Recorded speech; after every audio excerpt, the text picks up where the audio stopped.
Tell me, why do some people become wealthy with average salaries, while others stay broke despite earning millions?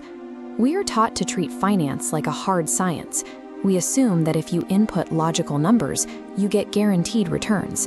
But wealth doesn't operate by strict mathematical rules. The critical variable controlling your net worth isn't logic, it is your emotions.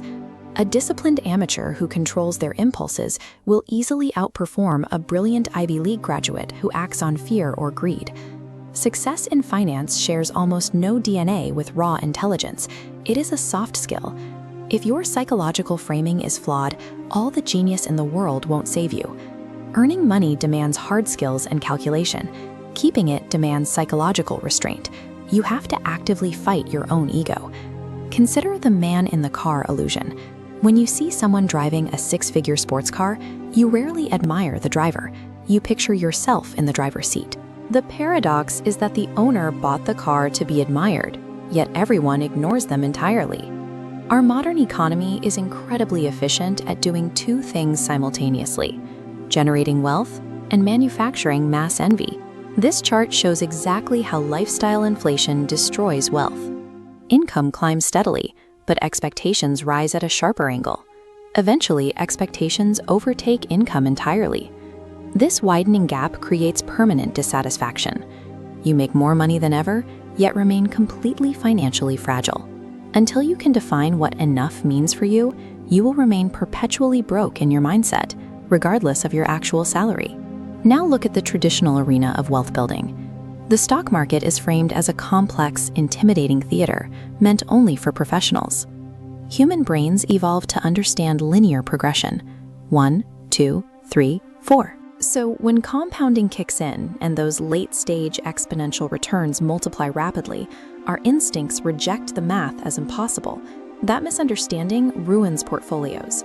When the market drops, we feel like we did something wrong. We panic and sell because a sudden loss feels like a fine, a punishment for a mistake. Instead, reframe market volatility as a fee. Those stomach-churning drops are simply the price of admission you pay for long-term gains. You aren't being penalized, you are buying a ticket. Optimizing a spreadsheet to get the highest possible mathematical return means absolutely nothing if a temporary panic makes you sell at the bottom and exit the game early. Acquiring money requires extreme optimism and taking risks. Keeping that money requires the exact opposite. It demands a healthy dose of paranoia and strict frugality. That paranoia takes the form of a margin of safety. Look at this diagram of a load-bearing bridge. When an unexpected shock hits, a specific support beam absorbs the stress. In finance, that beam is your cash reserve. It prevents the forced liquidation of your investments during a sudden crisis. You have to plan for your plan to fail. Having a buffer is the only reliable way to avoid total ruin. By surviving these shocks, you reach the highest dividend wealth can pay: total, unyielding autonomy over your own schedule. True wealth is invisible. It is simply the psychological peace of waking up every single morning, knowing you have the absolute freedom to do whatever you want. So we return to the paradox. The average worker defeats the high-earning genius by conquering their ego and playing the long game. Wealth is a behavior.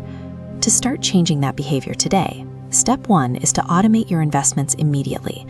Remove your hands from the steering wheel to bypass the emotional, self-sabotaging parts of your brain.